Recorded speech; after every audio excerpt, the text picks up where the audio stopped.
Golkar dan PAN baru saja mendeklarasikan diri bakal ikut mengusung capres dari Koalisi Kebangkitan Indonesia Raya atau KKIR, Prabowo Subianto bersama PKB. Namun hingga saat ini mereka masih belum menentukan siapa cawapres Prabowo. Awalnya Gerindra dan PKB yang sudah membentuk duet memang sudah sepakat akan menyerahkan keputusan soal cawapres kepada Prabowo dan Ketua Umum PKB Muhaimin Iskandar alias Caimin. Namun Gerindra tak kunjung mengumumkan Caimin sebagai cawapres. Malah ada sejumlah nama lain yang masuk bursa cawapres Prabowo. Selain Caimin, ada Menteri BUMN Erick Thohir, Ketua Umum Golkar Erlangga Hartarto, hingga putra sulung Presiden Jokowi, sekaligus Wali Kota Solo Gibran Rakabuming Raka. Sebagai salah satu partai awal yang mengusung Prabowo Subianto sebagai capres, PKB menyodorkan Ketua Umum mereka Muhaimin Iskandar alias Caimin menjadi cawapresnya. Komunikasi yang dibangun oleh PKB dan Gerindra bahkan sudah intens sejak pertengahan 2022 lalu.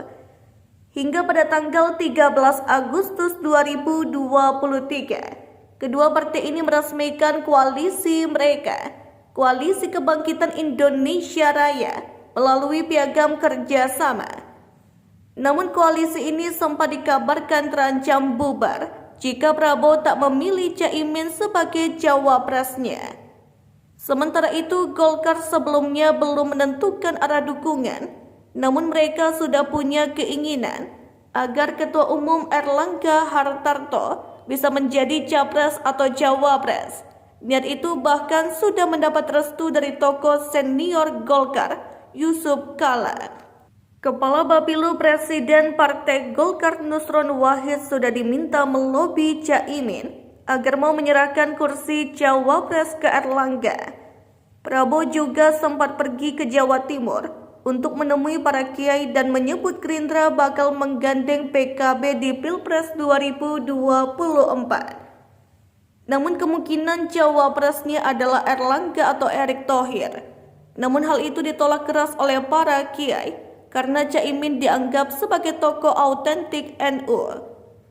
Usia Gibran sebenarnya belum cukup untuk jadi cawapres. Dalam UU Pemilu diatur batas usia capres-cawapres minimal 40 tahun. Sedangkan putra sulung Jokowi yang lahir pada tanggal 1 Oktober 1987, usianya baru 35 tahun. Namun aturan batas usia capres-cawapres ini sedang digugat di Mahkamah Konstitusi atau MK.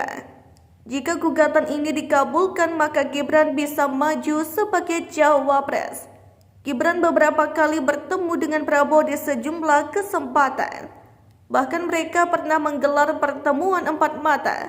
Salah satunya saat Prabowo mengunjungi Solo untuk mengikuti Hari Veteran Nasional di UNS.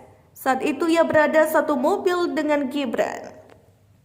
Terima kasih telah menonton. Jangan lupa like, share, subscribe, dan klik lonceng ya.